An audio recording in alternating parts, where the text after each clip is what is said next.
Hey, I just got back from lunch. Did you finish that report yet? Well, not exactly. Still working on it. I'm not finished just yet. I got a little sidetracked, but I will get them to you first thing this afternoon. It is first thing this afternoon.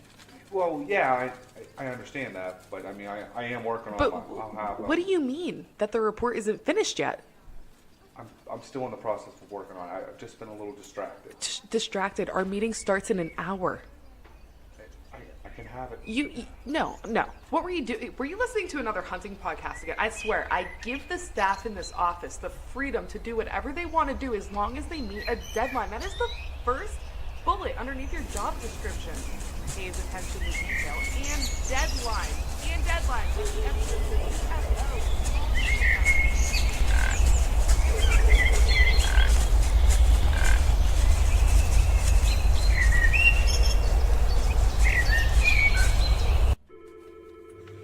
Dude, are you even listening to me right now?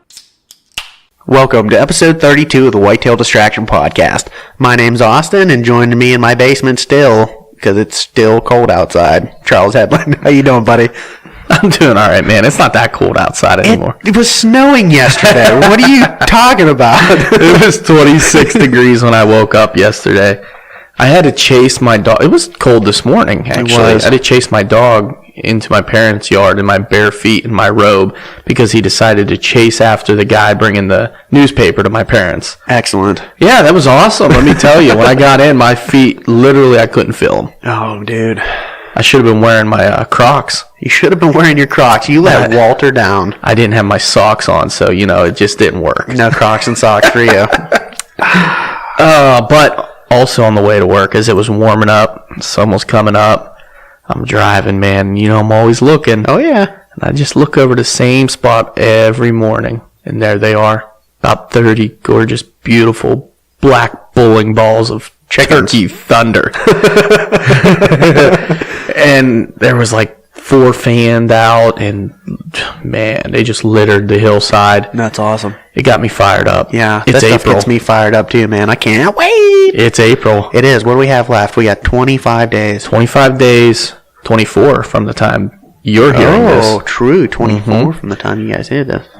But that's not that many. It's not. It's getting there. It'll go quick. The month's been flying at this new job. Yeah. To be honest, busy, man. That's good. Just totally grinding. Yeah, I like it. Got to get my my rep up a little bit, Get on the good side. I dig it. And then you get time off. There you go. Hey, I'll be in around 10 today. I'm going to do some turkey hunting beforehand. We'll see if that works out. I'm going to do some turkey killing before I come in. Yeah. And then this last weekend, man, guess what? What happened? We went up to camp. No, do it again. Guess what? Chicken butt. An idiot. This past weekend, myself, Joe, Ferletta, and Sam, good old Sam, brought his Wild Edge steps, and he brought his saddle. I know. I'm a jelly donut right now. Yeah, and if you guys follow us on either Instagram or Facebook, you've seen the pictures of us swinging around in a saddle. But you know what is fun and as amazing as the saddle was? Those Wild Edge steps were incredible. Were they? They were incredible. The learning curve was practically not there for me. That's awesome. Well, you played with him once before. Yes, a little bit here with you. Mm-hmm. He has the set of 12. It's called the Run and Gun Package. Yep. He has, I believe, 2 or 3 8-foot ropes, and then the rest are 6. Just for those bottom big bases, yeah. Absolutely.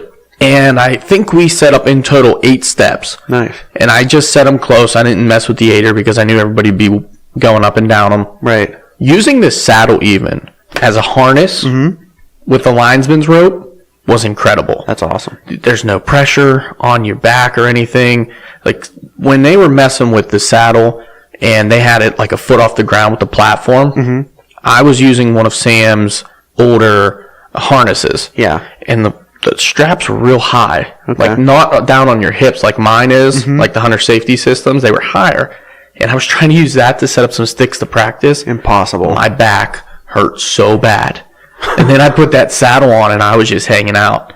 But I got up, I would say after the 4th step, the 5th one might have taken 2 tries.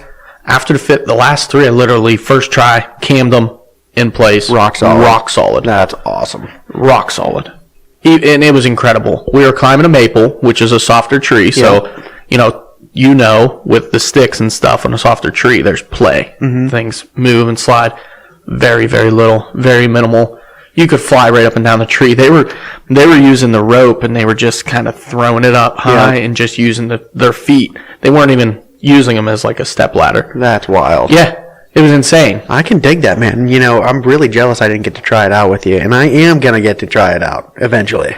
You better. I will.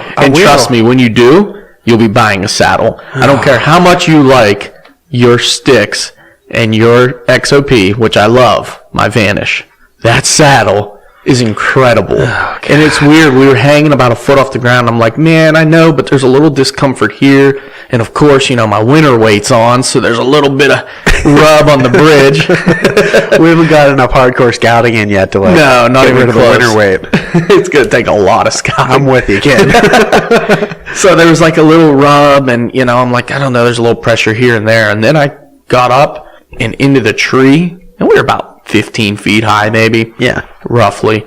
And I just leaned back, and that's when it was really weird. Because there's nothing over your shoulders. You have to have total confidence in the gear. Oh, my goodness, yes. Yep. So I was like a big baby at first, and then I was just swinging around like a madman all over that tree come the end of it. That's awesome. I really like, too, how you can use the Wild Edge step to the side of a platform, or even as your platform.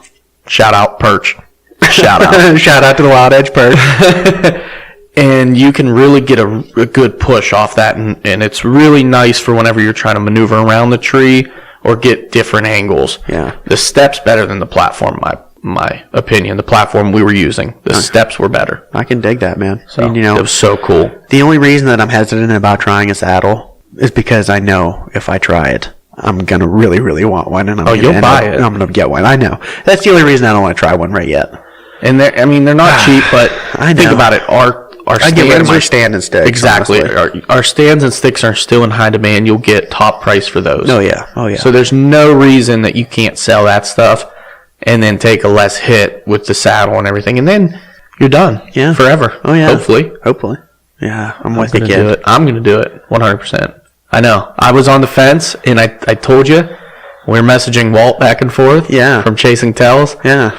And I was like, man, I really just needed someone else. I needed to talk someone like Sam into doing it and then piggyback off of it selfishly so I could try it before buying it. Yeah. Well, but he's not mad about the risk. Yeah. He's happy with his investment. Now he wants to do spurs. Oh, goodness. Well, He's you can't do that on public, I don't think. He hunts a lot of private. Yeah. Yeah, you can do that on private, but, well, we're getting a little long-winded on this bad boy. Okay. Yeah. Let's bring on our guest. Let's do it, because this is a descendant from Indiana Jones himself. From Indiana Jones himself, literally. Legitimately. We'll pick back up on that after the episode, because we didn't cover it, I don't believe, in the recording. True. We talked about it beforehand, but let's get to it. I'm excited about it. Great guest, great guy. Matt and Cindy, Futtere. Before we get into the episode, why don't we hear a quick word from our sponsors? Hey guys, if you're looking for a quality bow dealership near Newcastle, Pennsylvania, look no farther than Williams Archery down in Edinburgh, PA, just minutes west of the city. They offer Hoyt, PSE, Elite, Bear, and many more brands. Go check out their bow fishing equipment or stop in for hands-on shooting lessons.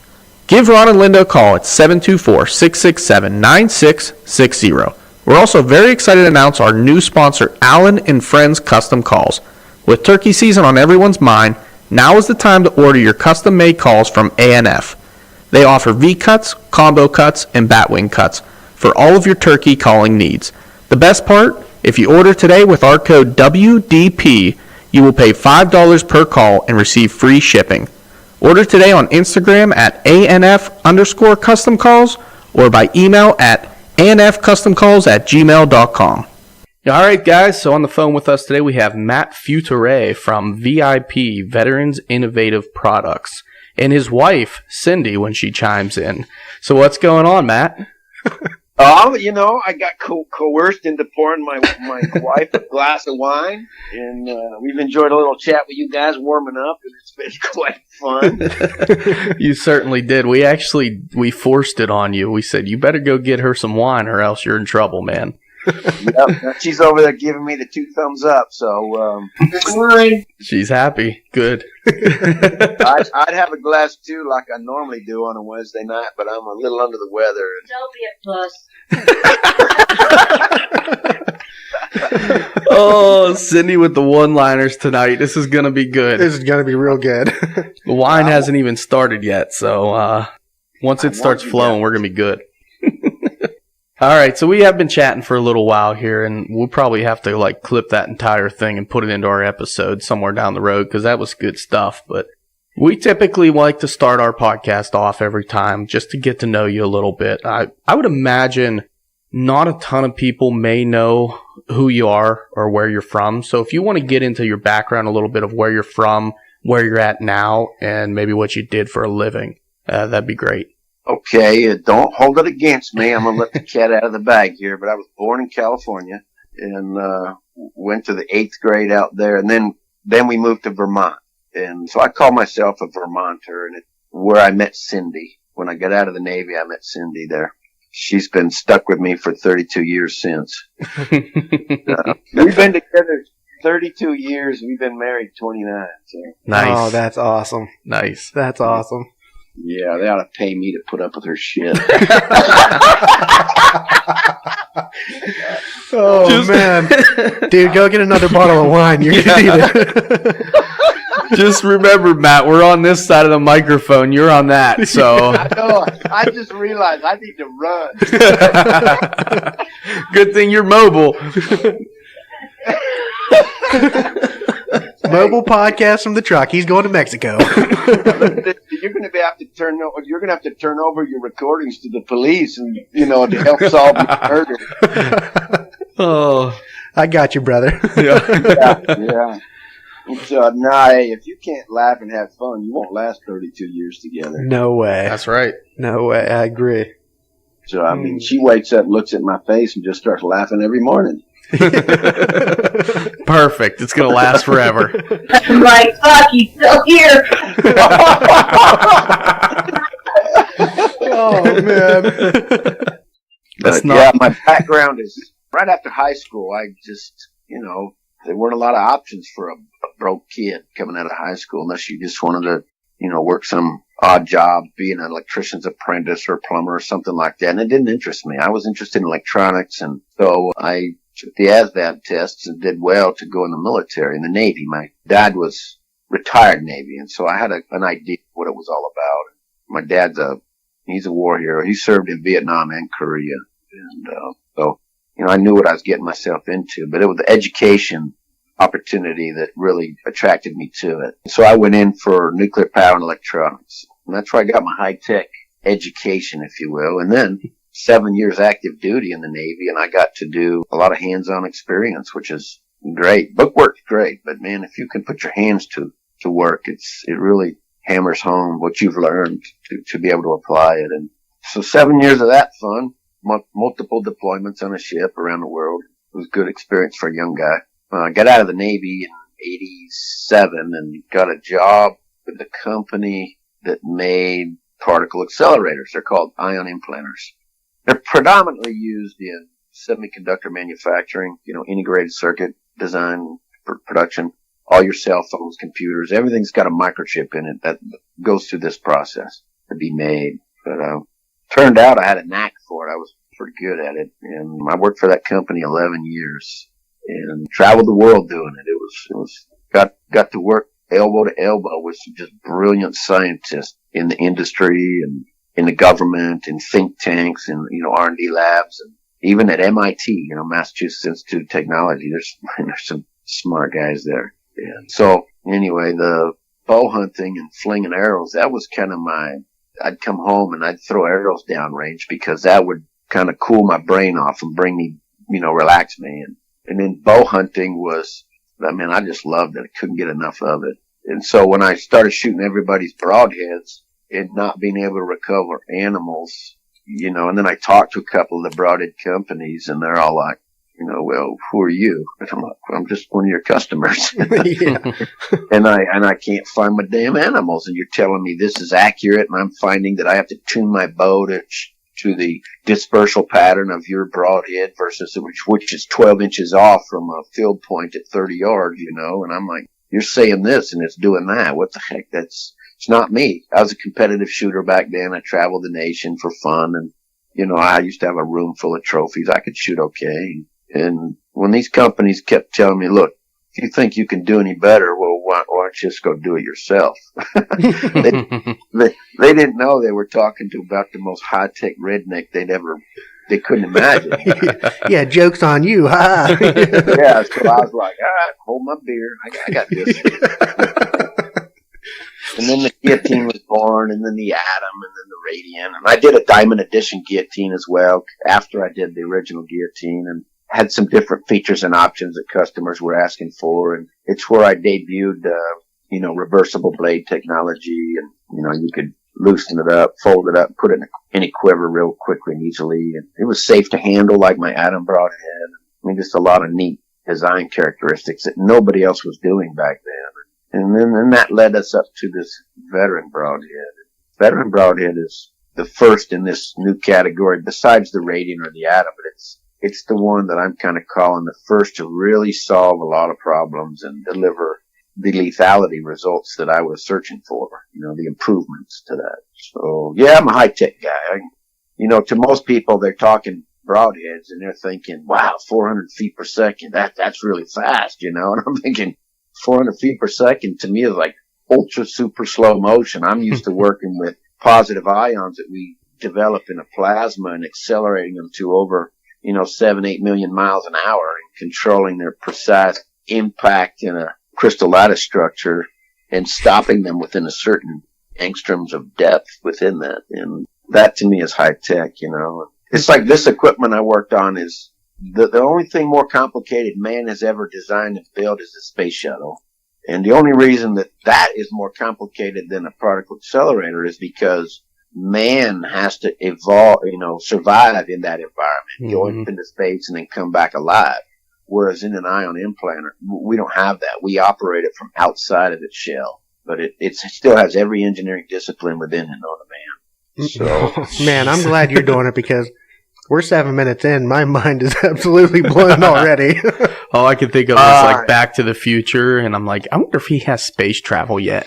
Yeah, it is. I mean, it's hard to kind of. Well, I don't know. I think of it as normal, because back is normal, and so it's hard to kind of explain to folks. Right, you've been doing it for 11 years, Yeah, we're developing a plasma, and we're extracting the ions. We're filtering out all the impurities, and we're accelerating to high velocities in a high vacuum environment. And we have robotics and all this other fancy stuff involved in it. I mean, it's a fascinating machine, and I think that's why I enjoyed it and did it for 11 years. And even after I kind of semi-retired at 36 years old, because I did well, Yeah.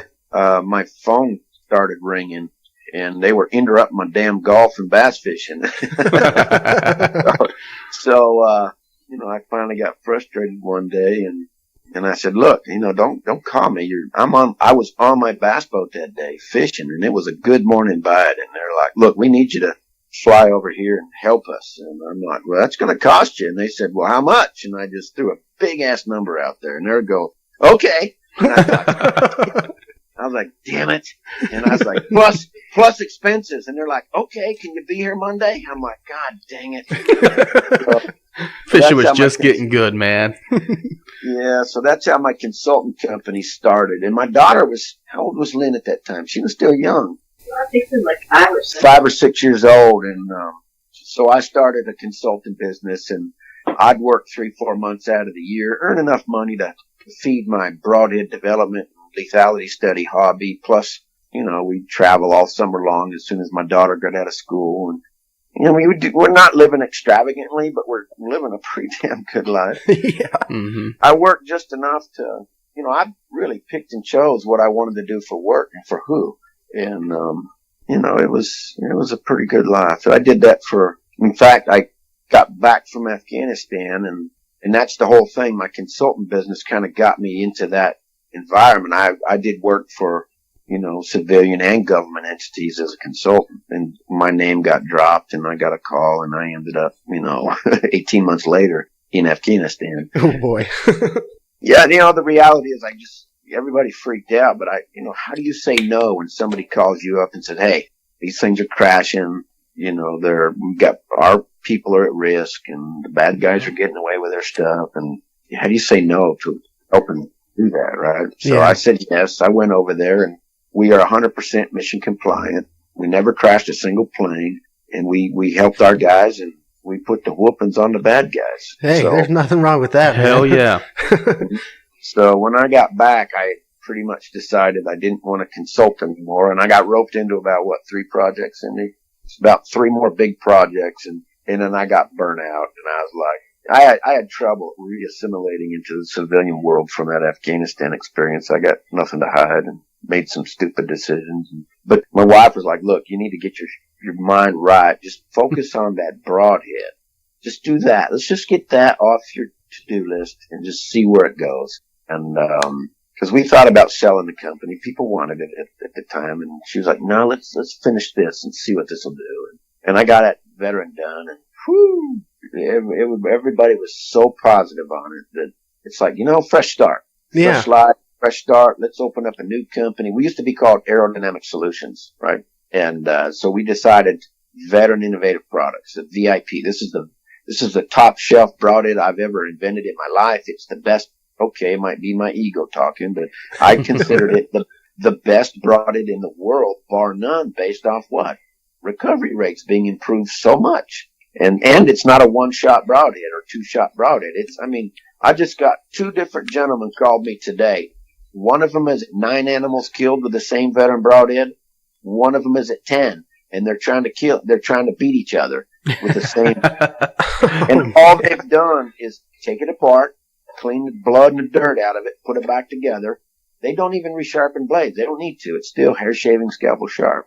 And they're after the record, which is 14 animals. And it would be higher, but that gentleman, he's out of Georgia. He retired that broadhead when he shot a great big old buck with it. He's like, okay, I'm putting that one on the wall with a buck. That's awesome. Took number 2 veteran broadhead out of that original package of 3 that he bought, and he's killed, how many? He killed 6 animals this year with that one, right? Oh, David Roney. Yeah, David Roney in Georgia. And, After you got me. He's already, I know, babe. He's already killed 6 animals with the second broadhead, and it's still going. So yeah, we've had some, that's the same report I get from just the vast majority of people around the nation is, man, this thing kills a lot of animals and it's still good to go. That's crazy. And that's actually something I was going to get into later, but you brought it up, so now I'm extra curious about it. So you said that they've been shooting the animals, they're cleaning it up, and they're not even resharpening the blades, and they're just going out and doing it. I knew that some people were taking it out and they were shooting multiple animals with it. I was thinking about sharpening the blade, but if it's, how's it staying so sharp? Okay, here's the thing. I'm going to get 2 things. I'm going to get a little emotional side of this thing, and then I'm going to give you the engineering side of this thing. Okay. The emotional side of it is, I'm pretty proud to call my company Veteran Innovative Products. I served 7 years active duty, plus as a civilian, I signed up to put my life on the line and go serve in Afghanistan for a full year in combat. Enough said, right? Mm-hmm. Absolutely. I came back, and I'm working on this broadhead, and it's hard to name a broadhead when you really sit down and think about it. How do you name a broadhead? The guillotine, that's a no-brainer. The atom, that was pretty much a no-brainer because I've got a nuclear power background, and it looks like the little nuclear power symbol, right? Mm-hmm. Right. I was like, let's call it the atom.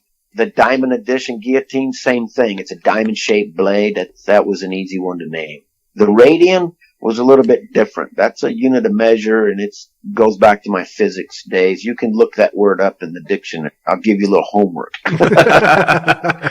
So radian, R-A-D-I-A-N. Go look at that up. It's a pretty clever name for, at least from a high-tech redneck physicist's mindset anyway. Yeah. But the veteran, that one, oh, dude, I struggled on what the heck do I call it? And then the color scheme, because it was just, all my prototypes were just bare raw 7075 T6 aluminum, it'll oxidize pretty quick, right? Mm-hmm. We're here in Texas, and then we're killing animals in blood and washing them off, and they oxidize. And I was like, man, I need to anodize these and give it a layer of protection from the weather. And also, it's a marketing thing, right? Because people like a pretty shiny object. And so that they do. Yeah, and I'm like, well, my company colors are red, white, and blue. So let's see if I can make my broadhead red, white, and blue. And we basically did that, kind of silver, white, and blue, or silver, blue, and red. So close enough. And I got to looking at that. And are you guys military? No, I'm not. My dad is. Most of my family is. I'm not, though. Your dad will understand this more than you guys can grasp this. But any military guy that's put their line, their name on that line and worn a uniform, especially for the last years that we've been in war, like Afghanistan when I got back from that. I didn't really understand it when I was in the Navy because it was under Ronald Reagan and we never were at war. It was the Cold War, right? With Russia. Mm-hmm. Right. China wasn't even on the horizon back then. So after Afghanistan, though, it's a whole different mindset. And I couldn't get the name, I couldn't get the faces of the people that I knew that are no longer with us out of my mind. And every day I think of them. Mm-hmm. And it, for what I saw over there, it's just never out of your mind. It's always in your face. So I got to thinking about that, and I was looking at the quality of my broadhead reflects the quality of our nation's intent to do good around the world. And that intent to do good is driven by our military. All right. And our military always tries to do their very best. And then that does mean they have laid down their lives throughout history for other countries as well as our own. And I got to thinking, man, this broadhead better reflect that, and that's why we have this phenomenally high tolerance. We only use the very best materials, and we do our damnedest to make sure they go out the door every day is the best that we can make them. Not saying we're perfect, because we've had a few machining excursions that made it out the door in one blade hardening issue, but we stand right up in front of God and everybody go, yep, we made some mistakes and we warranty it and all that. But the reality is the quality of that broadhead reflects our pride as veterans. I call it the veteran in honor and respect to all whom have served, both still living and not. So that's why we call it the veteran. That's a super solid answer, man. Amen, and thank you for your service, as always. Absolutely. Thank you for your service. And anyone listening, thank you for their service. We have a lot of good, close friends that have done the same time over there, and I can relate to what you're saying in a very personal way. So yeah, it's I was 50. I turned 51 when I was over there. Right? They called me the professor. Yeah, you're a madman. I love it. Yeah. So it was fun. Interacting with a younger generation. They were bright, they were energetic, they were patriotic, and they knew their craft, and they worked hard every day to do the right thing.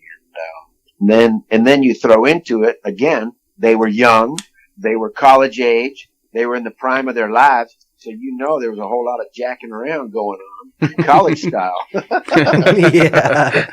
So it was all the stuff you do over there to just make every day the best day you can, and then hope you see the next day, right? So that was a good experience. At 51 years old, I come back, and man, it just makes you reflect on how fragile life really is and all that kind of stuff. So I just made a post on my Facebook the other day about me and a caribou hunt, and man, that was like 10, 11, 12 years ago or something, and I was sitting there reflecting on that photograph, and I posted up going, man, if you guys even think about wanting to go do this, go do it, because you're just not promised tomorrow, Yeah, no, I can agree with that. And was that the hunt that was right before your elk hunt? Yeah, actually it was. I was listening to a podcast, and I heard about your article, My Amigo, and I read that article, and it was a really, really cool story, man. I really enjoyed reading that and listening to the story. And yeah, I've heard it on multiple episodes that you've been on, and yeah. That is one hell of a story in an article, and we just we don't have to get into the details of it, but I want to let all the listeners out there know you need to look up the My Amigo article. It is unbelievable. Yep, the story about you and Gerald Ortega. Yeah, type in My Amigo Peterson's bow hunting, and it'll bring it up. Yeah, you guys have got me choked up here. I know, I'm sorry. Yeah, I'm sorry, it's the wine talking.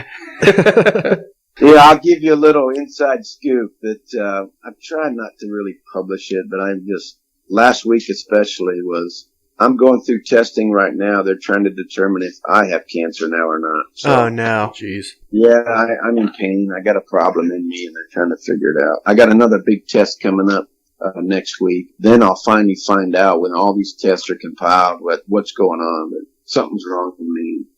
I got, all the bad news about the VA and all this stuff. Man, I'm telling you, God bless the VA because they have treated me like I'm the only one that visits that hospital. Yeah. They're trying to figure it out. Yeah, well, best of luck to you, man. Yeah, I'm rooting for you, man, and I'll say a couple prayers for you. Absolutely. And I appreciate it. I'm a big fan of prayer. I'm a firm believer in.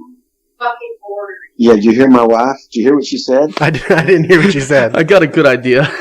You might have to beat that one because she dropped the F-bomb, but she says I'm too bleeping ornery to go anywhere. Oh, man. That is great. I love Cindy. I don't know what I wouldn't be here without her. I'll honestly tell you that is I'm still alive because of her. That's a God's honest truth. Actually, how many years ago? 3 years ago, Cindy? 2 years ago. The turkey hunt. 3 years ago. 3 years ago, all right, with the Gobber guillotine, we worked our butts off of this broadhead business. Yeah, it was 3 years ago. It was the first year we opened up the VIP company. And we had worked so many hours, 7 days a week, we realized, man, we didn't get to turkey hunt. And so Cindy and I were at the ranch, and we were like, screw it. She's a fanatical turkey hunter. She's with her little crossbow. She has slayed thousands of freaking birds. It's all she'd like to do, just hunt turkey the rest of her life. I love it. So I was like, okay, we're going to go get her a couple of turkeys. And she shot a double-bearded gobbler, Cindy. Yeah. And she killed a hen that had a 7-inch beard on it. And so, What an animal. Oh, she's competing with Charles. Yeah, I over know. here. I got to go measure my hen beard now. It's close. Yeah. It's got to be close. yeah, so she ended up whacking my taxidermy bill pretty good. And she as a thank you to me for getting them full body mounted, she was like, okay, it's your turn to hunt. Because I just film, right? That's all I ever do, mainly. And then I'm like, okay, I'm ready to lop the head off the turkey because I haven't lopped the head off one since the year before. And turns out Easter Sunday, right, Cindy? Yep. Last day of turkey season here in Texas. And I finally get to go hunting. And so we'd set up the ground blind the night before in an area on the ranch that we knew turkeys just cross through normally throughout the day, and it's kind of an ambush setup. You can call them in there and have them hang around. But so it's Texas, it's springtime, it's hot, so I'm in a t-shirt, shorts, and flip-flops, and we got a golf cart, jacked up golf cart, club car. It's quiet, it's our buggy, and we sneak in there and we walked 50 yards into the blind carrying bows and broadheads and all this and camera equipment and tripods. And so you make a couple trips to load the blind up, right? Well, I put the broadheads together the night before. Normally I take the blades out of the guillotine and put them in a pill bottle, put them in my pocket or fanny pack, and then just screw the head down tight like a field point on my arrows. And then that's how I transport them, right? Safety first. Well, I was so excited the night before I left them assembled in the side of my bow bag, and I forgot to take the blades out. Oh, no. So I ended up setting my bow bag in the ground blind on the ground, and then I went to get the camera equipment. So I got a tripod and a camera in my hand, and I went to step into the bow blind, and I need surgery on my right foot. I had a motorcycle crash after I got back from Afghanistan and crushed my right foot and broke my leg in 2 places. And so my ankle gave way when I stepped in. And I went to catch myself, and I ended up soccer ball kicking a guillotine. Oh, no. Oh. Yeah, with flip-flops on. And it cut me from the top of my toes all the way up to the top of my ankle. Laced me wide open and cut the main, artery in there. And blood was squirting 4 and 5 feet every time my heart beat. Oh, man, I bet you wish you didn't make him so sharp now. Yeah, and so I told Cindy, I said, Cindy, we got a big problem. I need your help. And she never hears that from me. And she came around and just saw blood everywhere. And I've got my hand clamping around above my ankle trying to stop the flow of blood. And right. we had just set up a game camera there. And I'm not sponsored by these people. I always pay for my own stuff. But Browning trail cameras, we had one there. She goes over, pulls that thing down, because that's the one day I forgot to put my belt on. And, I didn't have a tourniquet. And so she pulled that strap off that game camera, and it was a 1-inch web belt with a steel buckle. Thank God they didn't go cheap on their strap for their camera, because that's what saved my life. Cindy grabbed that, pulled it off, gave it to me, and I made a tourniquet out of it like I was in combat, you know. Oh, man. And she drove the buggy up to me. I hobbled in. We got up to my truck. I got in, and it was all I could do to keep the tourniquet tight enough to stop it from flowing blood. And we got about 2/3 of the way there. Cindy's driving a 1-ton Dodge Dually. Now picture this. My wife is 4'10.5" on a good, 11. on a good.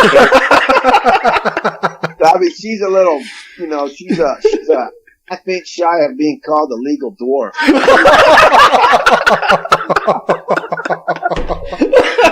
Oh, man. Anyway, yes, dynamite comes in small packages. Anyway, so about half to 2/3 of the way to the nearest emergency room, I started blacking out from loss of blood, and I knew I wasn't thinking quite clear enough because everything was going fuzzy. And every time I started to fade out, I could see blood just start shooting out of my foot, and it was to the point where I told her, Cindy, do not stop the truck if you see me pass out and blood going everywhere. You have to keep getting me to the hospital. They'll bring me back to life, because if you stop, I'm going to bleed out and I'll be dead. And so she got me there. About the time I blacked out, she pulled in emergency, and they got me into the hospital, and they put a better tourniquet on me, didn't they? Yep. And then they pumped me all kinds full of blood and fluids, and they said they couldn't do anything because it's in Hondo, Texas. It's a little tiny podunk hospital type of thing, and they immediately threw me after stabilizing me, they threw me in an ambulance and whisked me to emergency surgery in San Antonio at a big hospital, and it was 4.5 hours of surgery. But she literally saved my life that day.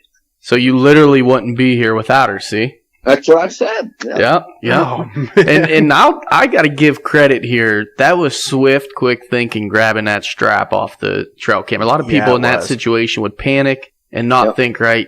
Cindy, A+ for effort on that one. Absolutely. Man, that's amazing. You got her a bottle of wine before the podcast, but I think you might have to get her a winery now. Oh, dude, I bought enough wine. I should own one by now. That midget comment's going to cost you on Saturday. Yeah. Oh, man. Get him, Cindy. Get him. So you touched on a couple good stories there, and it led me to thinking about another story I heard you tell one time that kind of leads into the My Amigo article, and it was when you were hunting in our great Commonwealth of Pennsylvania, and you got shot at. Yeah. You never really got into too much detail on that story. I'd like to hear it. You mean Poacher Central, huh? Poacher Central. Oh. Ouch. Hey, Shots fired. I honestly, I forget the name of the two different gentlemen that invited me up there. And because I was going to go to Pennsylvania and hunt with one, and then coincidentally another gentleman said, hey, if you're coming to Pennsylvania when you're done with that hunt, swing over here and spend a few days with me. I got private land, and we've got a lot of birds, and I can't wait to see that guillotine launched and all this fun. I'm like, sure, Oh, yeah. Mm-hmm. Because then I had planned on going up to Vermont to hunt with my family up on our farms up there, family farms and whatnot. And so I was like, okay, let's lock it in. And so the first hunt, I went there, and in Pennsylvania, that was in western Pennsylvania. That's where we're at. Yeah. Where were you at exactly? Do you remember what county? Yeah, what was your last name again? That's for me to know and you to find out. Yeah. It's Smith. I think his son's name was Austin or something. Oh, coincidence. Totally coincidence. Yeah. Anyway, so we hunted like 2 days. Or no, it was the second day. And we're on private property, posted private property, bunch of acreage. And next thing you know, we're, boom, boom, boom. And next thing you know, wow, boom. I mean, we got a bird coming in. And next thing you know, that bird is flopping on the ground. Boom, boom. And it's like, what the hell? BBs flying everywhere. And man, that landowner was pissed. Oh, man. And anyway, they went and grabbed the bird and ran off. We couldn't catch him, right? And I was like, I'm done. I don't need to be on a piece of property where I'm getting shot at. And so I left. And, the guy was nice enough as well, but by then his whole focus was not turkey hunting anymore. It was finding out who was poaching on his land and shooting at us. Oh, yeah. Yeah. And I did that. So I left. Next thing you know, I go all the way to the other side of the state, or near, about 2/3 across the state on the eastern side. And I set up to hunt with this guy. Hell, it was a first freaking morning, We're in there before dark, and you can hear turkeys, and they're over there on a roost just over this knob. And luckily, we were sitting just slightly downhill from the peak of the land. And then it broke down off on the other side away from us. Well, I guess between our calling and the turkeys in the tree, the poachers came up opposite us. And when the turkeys came out in between us, boom, man, them pellets went right over our heads. Man. And that guy, he was shooting them shotgun shells like he stole them and didn't want to get caught with them.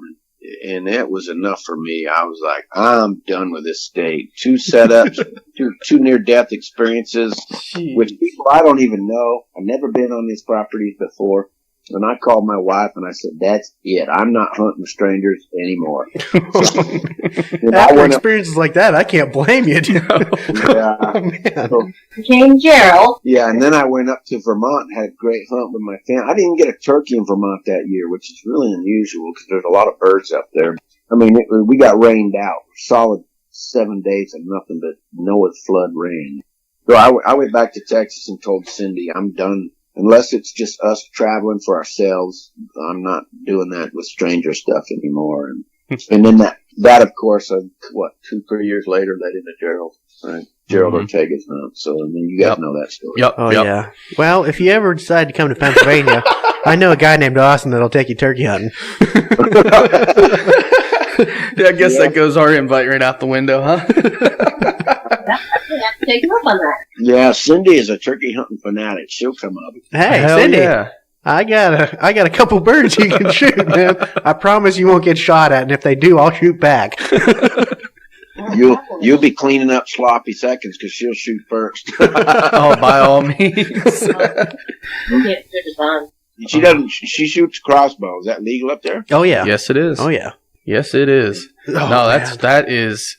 I can't even fathom. No, trust me, I can understand it because I know our state and I know how bad it is, and it was only worse than it is now. And people don't. I don't think people grasp when we talk about public land is pressured, private land is public, and it's all pressured, and it doesn't matter. Oh, Yeah, people could care less if it's posted or not, which is kind of a raw deal. Honestly, they're trying to actually put legislation into stiffen the trespassing laws, which I'm all for. But absolutely, I got my vote. Dude, Texas, we don't have that problem hardly at all. You know why? Because you can just shoot them. Exactly. You come on private property, you have no business being there. You're just going to get fed to the hogs. oh man, That's right. And you guys got enough of them. Yeah, your bones will get crunched up and shit out all over the countryside. So for the people out there listening, don't trespass on Matt's property. Oh man. Oh man, I was gonna make a joke about the hog log, but I could only imagine. Turn a person into a hog log. I'm gonna say you're gonna be finding people's teeth in the bottom of your hog logs. Yeah, the hole sizes on them to feed that corn out will feed a tooth out, no problem. Oh man.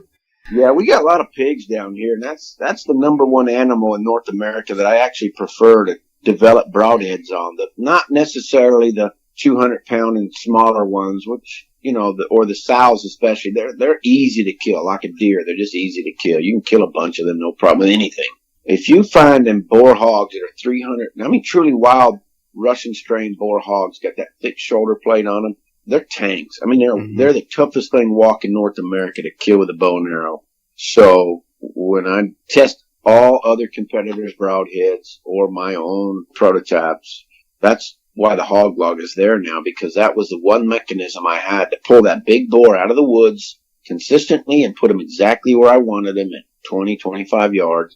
And I could take that same shot over and over and over on a big old boar. And test going right through all that bad body juju to see how a broadhead performed. Oh, yeah. And I'm sure many people are thanking you for coming out with all that stuff because, I mean, it's not even just Texas. It's all across the South, and they're working their way up. The pig problem is just out of control. Mm-hmm. Yeah, it is. I mean, I was just we're out of inventory. We got one left in inventory, but we're making hog logs today, and we're sold out. But soon we were told we were going to be in Walmart this year with them. So that's a pretty good thing to have the hog logs in Walmart. Huge news. Yeah, man, that's huge. Yeah. So it's just a no-brainer product. Now, the veterans in Walmart right now as well. Is that correct? Well, last year we were in year.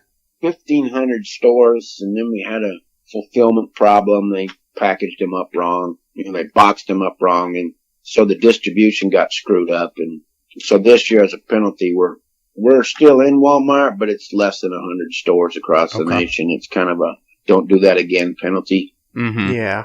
Well, that's the small business ownership, right? Hell yeah. Hell yeah, man. You live and you learn, and you'll get back on top with it. We will. I mean, we're going to do everything we need to do. But I mean, the reality is the broadhead is phenomenally popular and growing throughout the world. I mean, we're talking to folks in Australia, New Zealand, and as far as big retail stores and distributors, and they all want it. So, hey, that's good news, man. It's good to be busy. Heck yeah. Before we dive in on the veteran, why don't you, can you go over any other new products you guys have in the making or you're looking to bring to market? Anything that you can announce? Pretty much top secret, and I'd have to kill you if I. Nice. In that case, let me hear it. The veteran broadhead is there, and I'm always get requests for a heavier weight one. So we did debut just a month or so ago the brand new 175 grain all steel veteran broadhead. 175, holy cow! Yeah, and there's a lot of broadheads out there. Oh, we're solid steel, blah blah. Yeah, okay, it's cheap 420 or 320 stainless, and it bends at the slightest impact with anything, and it dulls. It doesn't have good edge retention. I don't play that game. I'm about the highest quality product as a priority. Performance and quality is the priority, not profits. Everybody else has flipped the script on that. They're all about Asian made for profit. I get that. That's good business, and we'd probably be better off in our business cycle if we use that same thought. But again, I'm going to go back to what did I name the broadhead? The veteran. And so our steel broadhead is not this cheap ass metals. It's the highest quality 440C surgical steel you can buy. It's extremely expensive and hard to machine. And so I didn't care. I was like, that's the material. Get it done. And so, the broadheads are very expensive at the 175 grain, but you get what you pay for. Yeah, there's something to be said for that, honestly. Quality over quantity all day. Mm-hmm. Yep. And then we went ahead and we've got so many people requesting, I want a practice broadhead in there. I want a practice broadhead in every package. Well, I can't afford to do that. They're already very expensive broadheads made in America. We don't have that good a profit margin on them compared to all these other companies that are Asian made. And there's a lot of companies that say, oh, we're made in America. Well, everything's made in Asia, shipped here, packaged here to get around that made in America thing. So we don't play that. I mean, we're machined right here in Fredericksburg. We're anodized in Houston. We're assembled and packaged here in Fredericksburg. And we're truly American made. Oh, so, hell yeah. Just like our veterans. Truly American made, man. I love it. That's what you send us in battle. We're going to kick some butt. Hell yeah. Hell yeah. Anyway, the steel, the 175 grain steel broadhead is really good. And with so many people asking for practice broadheads, and we're telling them, look, it is field point accurate. That's your practice broadhead is your 100 grain field point. Or in this case, the 175 grain field point. And they're like, we want to practice one. I'm like, okay. So I met with my machinist and said, can you do the tip geometry of our veteran broadhead on a field point? Make me a field point that's got that tip geometry, just like our veteran. And he was like, well, let me run some and we'll see. So we made a 100 grain and we made a 175 grain VIP practice point.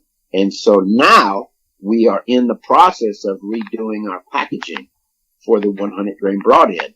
I will be adding one of these VIP practice points in 100 grain in every package. That's awesome. There you go. With the 175 grain right now, because they're so expensive for single broadhead, I am putting a 175 grain VIP package point with each 175 grain veteran broadhead purchase. So, hey, you know what? Like, you're listening to your customers. They're asking for it. You're giving it to them. You know, there's something to be said for that.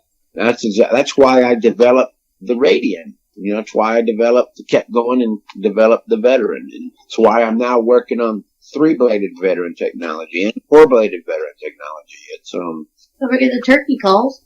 yeah, we also now have a line of turkey calls. We're going to have a complete line of VIP game calls. We've got the first dual-sided glass over slate pot call, and we started selling those, 4 weeks ago. Mm-hmm. And then we've got also a set of 3 diaphragm mouth calls for turkeys. Mm-hmm. And so we're in the call business now as well. That is awesome. And you know what? I got a big old smile on my face right now. Yeah, because I have been looking for a new glass call, man. And now I'm like, I might get a VIP veteran one. Yeah. So we'll, being that you're from the, the Yankee land of poachers, I'll charge you a couple for it. Oh, man. Damn it, Austin, your dad couldn't have stayed home and went to work that day? No, I'm teasing, man. Yeah, we've got some in stock. And about time we get them in stock, they get sold. So, yeah. No, we'll give you the VIP family discount. We'll thank you for giving us a little bit of airtime. That's awesome. That's awesome. And you know what? I'll pay full price for that. I don't really mind. I was looking to get a new pod call anyway, so. Normally they're going to be $80, but we're just charging $50 just to get them out there. You know, that's how business is done. You just got to get them out there. And people that are putting a scratch to them, boy, they really like the pureness of the sound. It is a patent pending call. I mean, it's a unique design, and fellow veteran is making them for us. And so and there's 2 different folks. They're both veterans that are making our calls. So we're putting people to work.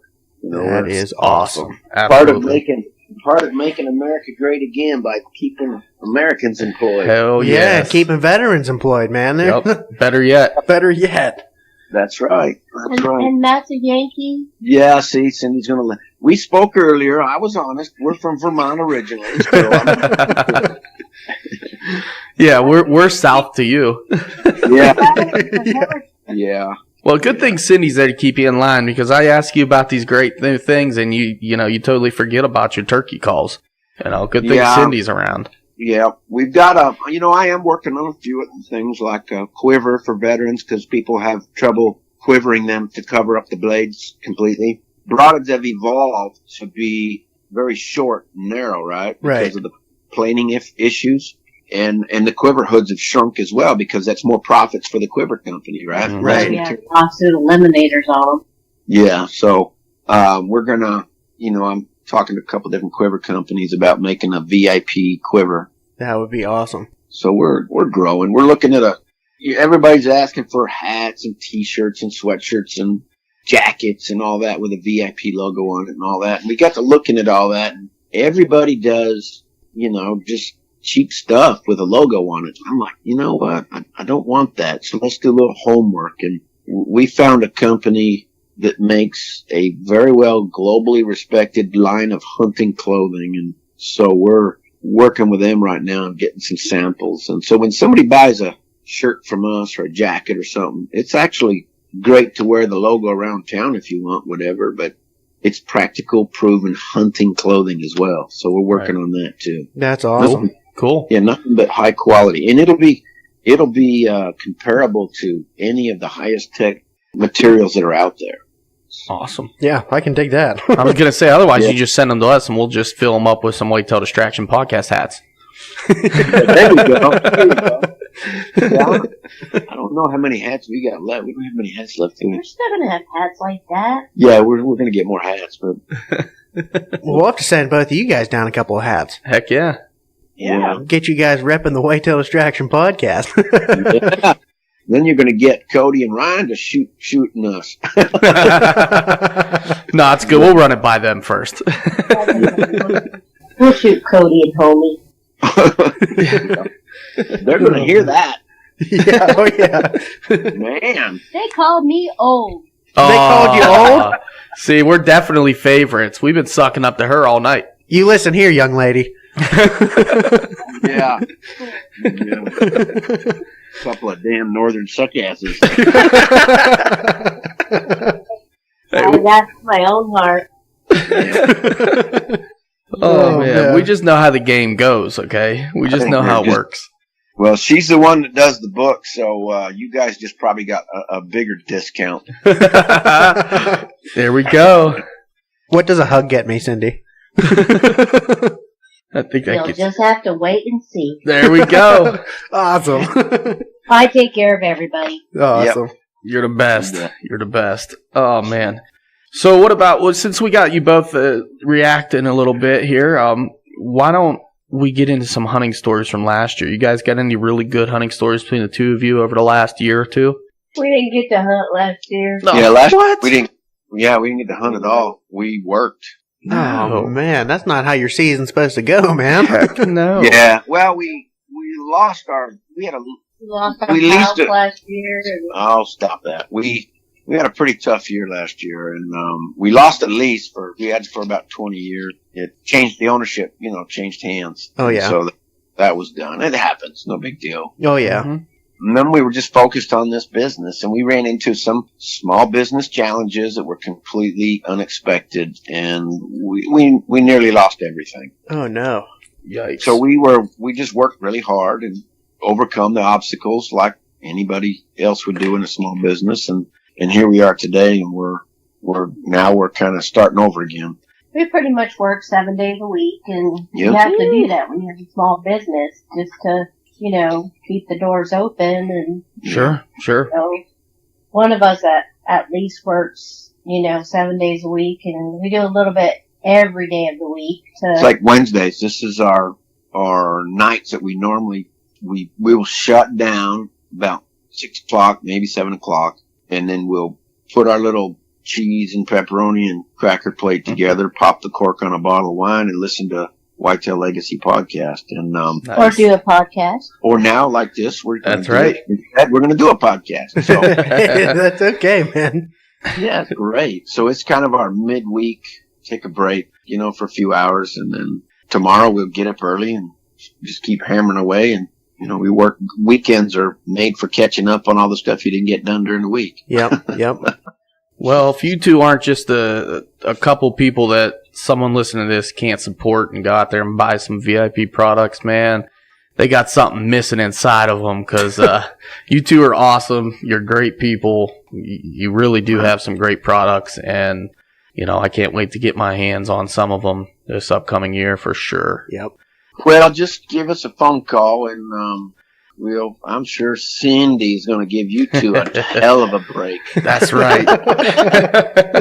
We did get her wine. I mean, No, that's awesome. we look forward to hearing, folks, we really enjoy people that call us up. They ask a bazillion questions, and then they buy some. mhm. Oh, yeah. And then we don't hear from them, right? We just don't hear anything from them for months. And all of a sudden, I'll get a ping.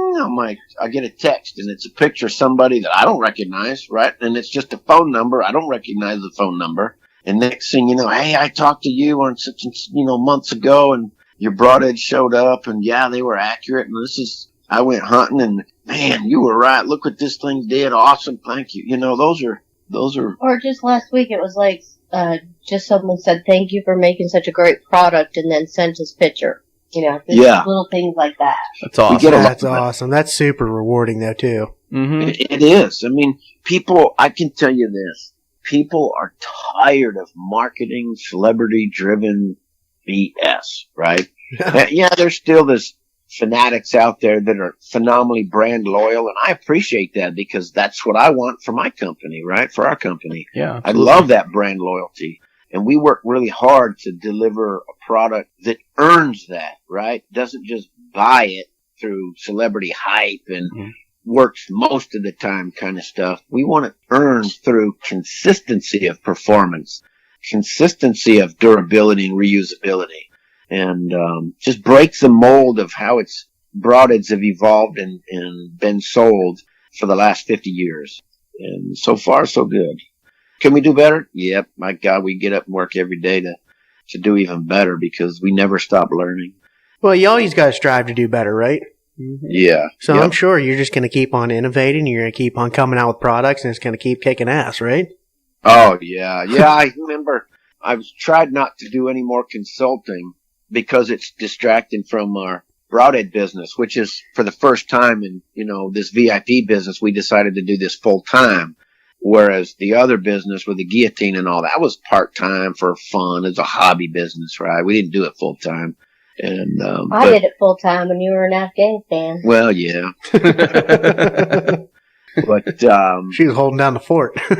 yeah, Somebody had to. I ended up taking on one more consulting engineering project for an acquaintance that called me up and asked if I could look at something for them and figure out a solution. And they had other people try and nobody could figure it out. And wouldn't you know it, this old redneck figured it out. And so I'm doing a patent write-up right now that our prototypes work good. And so anyway, I solved their problem. And once I get this done and patent submitted, and then I'm going to be back to my VIP focus. And the 3 and 4 blade broadheads will be done.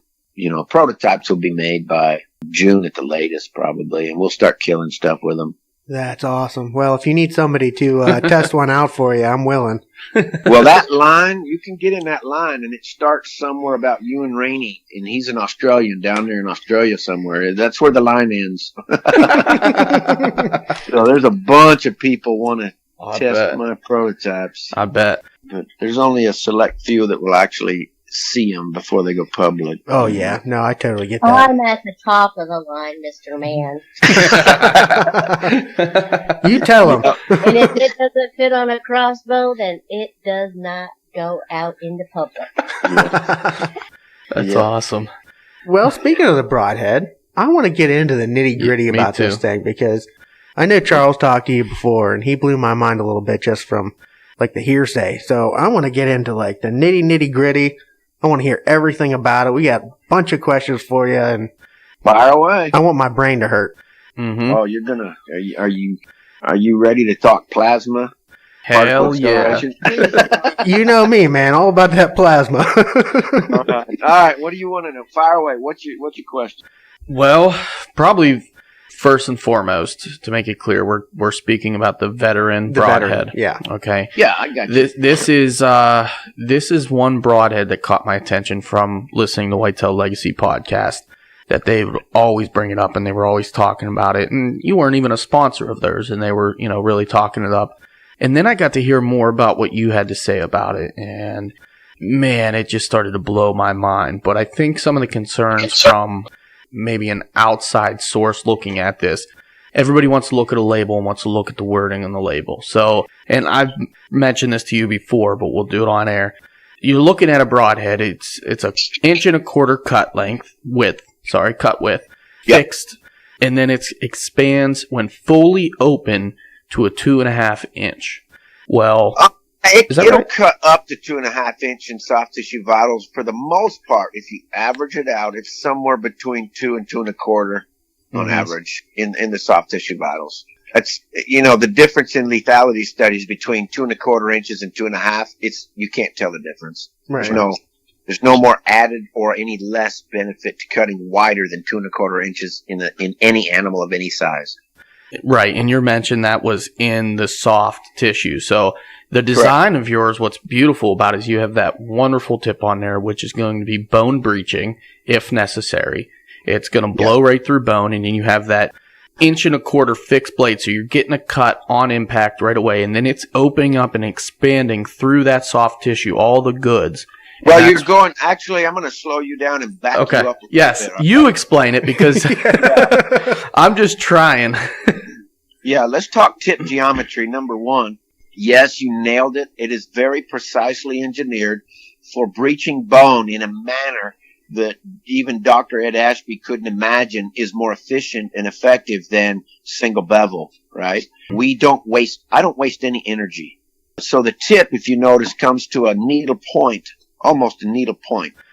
But very quickly it radiates out to have a lot of metal mass underneath that point to give it structural integrity. So it's pretty hard to tip it over like an elk toe, Mm-hmm. And it doesn't do that on an animal ever. It just maintains its perfect form.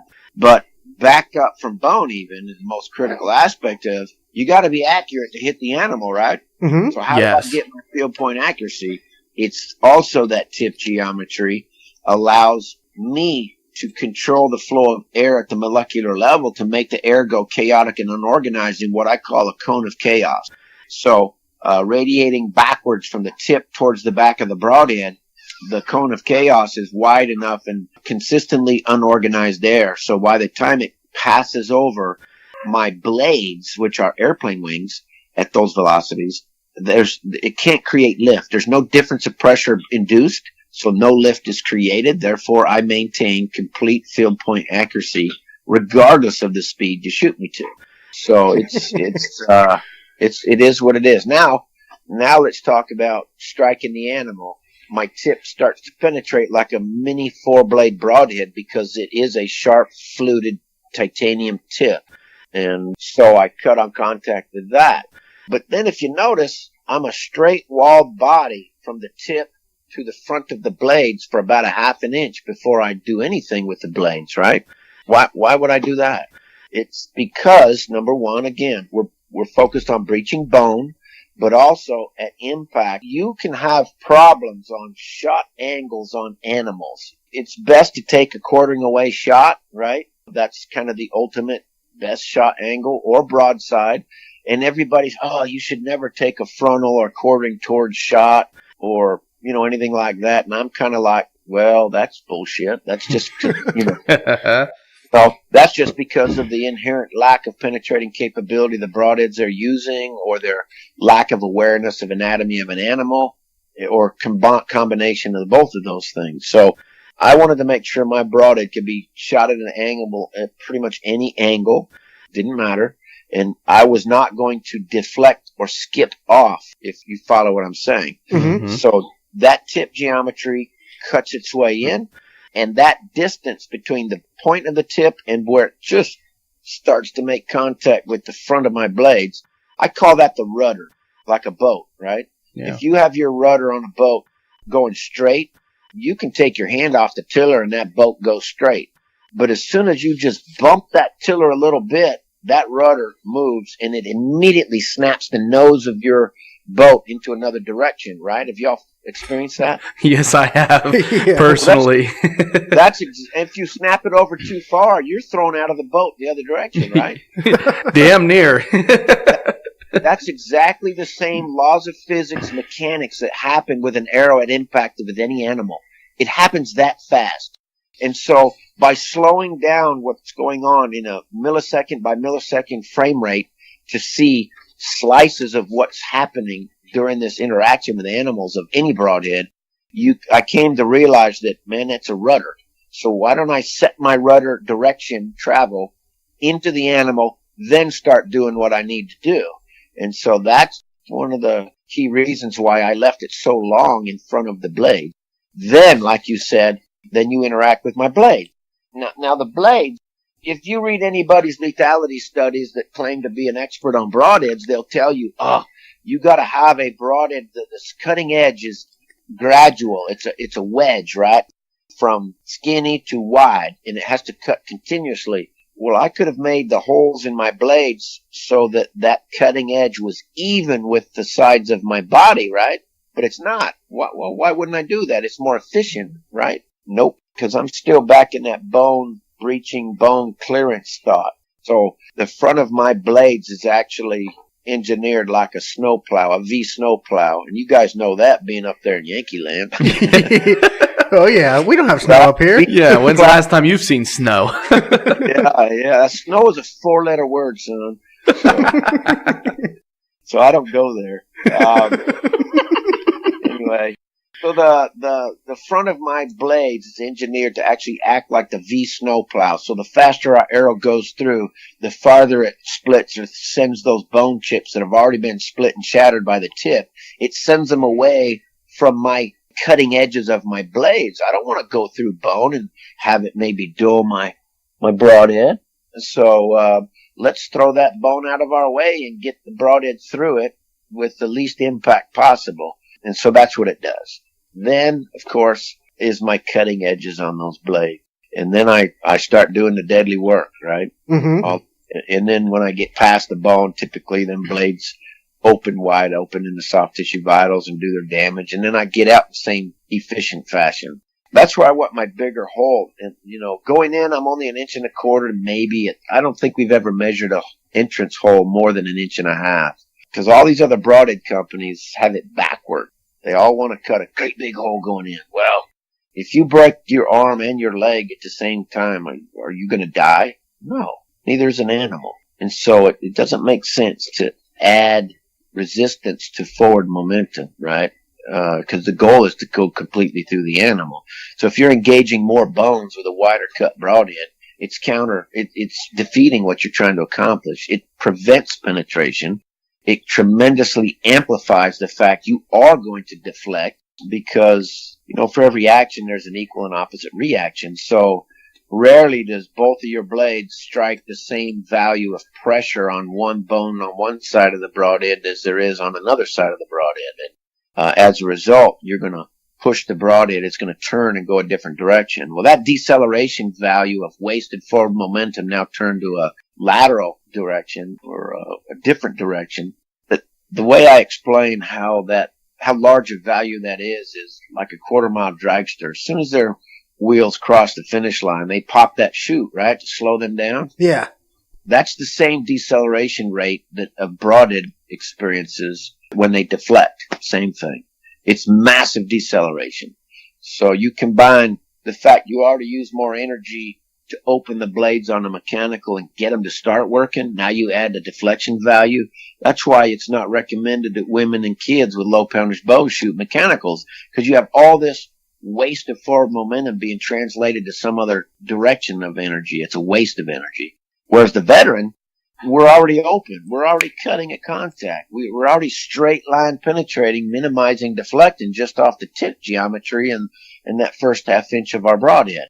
And then we have a better length to width ratio as far as how long our broadhead is compared to the width of our blades. So the mechanical efficiency of our design is up there with a really good traditional design. So that's why women and kids, even down to 35 pounds, can shoot the veteran broadhead with extreme confidence that they're going to go right through their animals. And it's been proven to do that. You're answering questions before I even ask them, man. Yeah. Well, it's hard to put 29 years of lethality study and design into this broadhead into a simple podcast. It's really rocket science.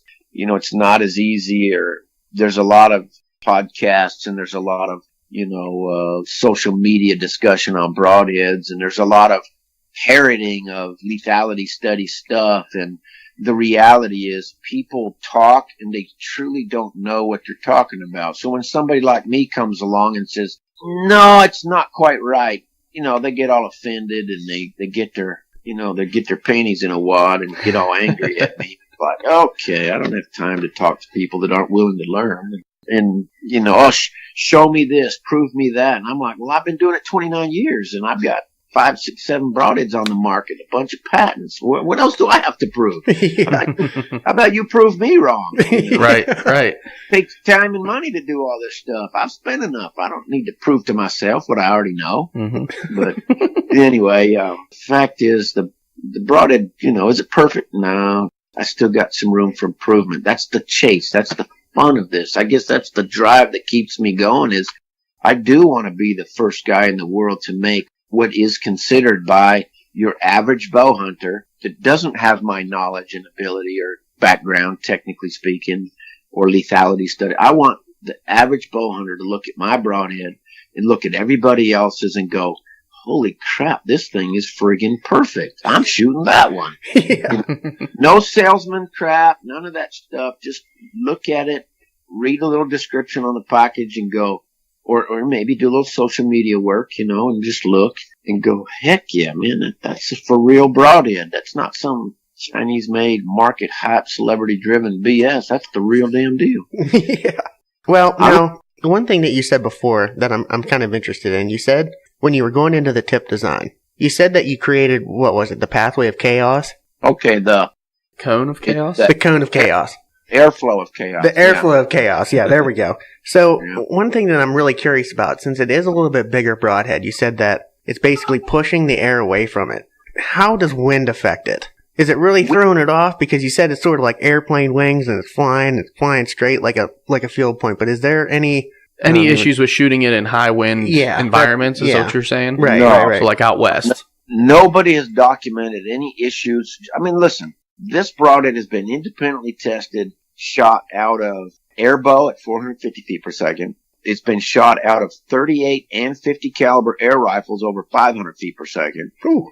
I mean, and there is nothing but feedback stating it's the only broadhead that has no premature blade deployment problems, right? It's the only broadhead that impacting materials at that high rate of speed that doesn't destroy itself at impact. Because consider, for every factor of 1 you increase velocity of a projectile, you square the resistance of the medium you're trying to penetrate.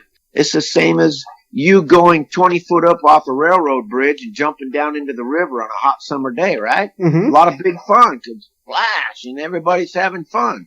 Well, back your butt up and about 100 feet up and jump off that same, into that same water, and what's going to happen?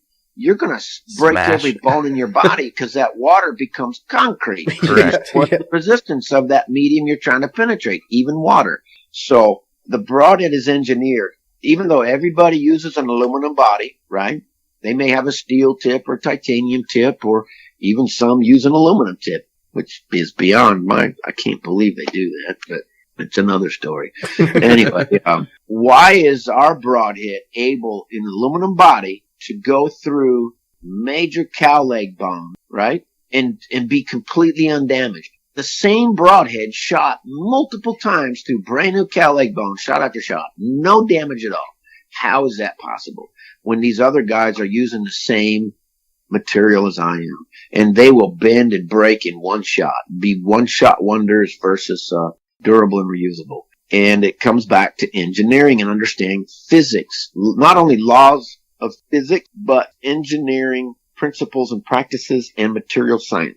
Those are my worlds, right? And so I apply that to my design. And so there was a gentleman that I've talked to him on the phone since then, but he's up in Illinois. I guess he's I guess he is a very well respected custom arrow builder that is like a arrow building guru, I guess. I'd never heard his name before. And somebody wanted him to test a competitor's broadhead that recently came out that's using our technology and our broadhead, and they sent him some to have him test. And I guess he shot a bunch from just nothing but a foam target through to up to, I don't remember if he shot some kind of fiberboard, MDF or plywood or something, but I do remember him shooting some deer skulls. And in every instance, even in the foam target, their broadhead was a one-shot wonder, even in a foam target. And it bent on a skull of a deer, which to me is considered a papier-mâché skull compared to a cow leg bone, right? Yeah, so it's nothing. Ours, he shot the same broadhead in every test, no damage still. He shot ours through the skull twice. And I don't know what else he shot it through. I know he shot a target. I think he shot some kind of a piece of plywood. I might have him mixed up with somebody else. But I know he used only our broadhead throughout all the testing, and still at the end of the testing, no damage. Still hair shaving sharp. And it shocked him to the point where he says he's doing nothing but using our veteran broadheads from now on. He was so impressed. That's awesome, honestly. Yeah, but that's the difference between engineering, spending the time to earn the knowledge and understand my craft and design a broadhead based off all the years of applying what I've learned, right, through that hard work and sacrifice, versus another company that looks at a patent, figures a way out of it, and in 6 months puts a broadhead on the market saying, look at what we did. We're the first and only to ever do this. We're the best in the world, blah, blah, blah. Okay. And then fix it off of everyone else's downfalls, basically, and failures. They fix what people failed at. It's just that's exactly right. That's exactly right. So now it's a catch up with a Band-Aid, right? Right.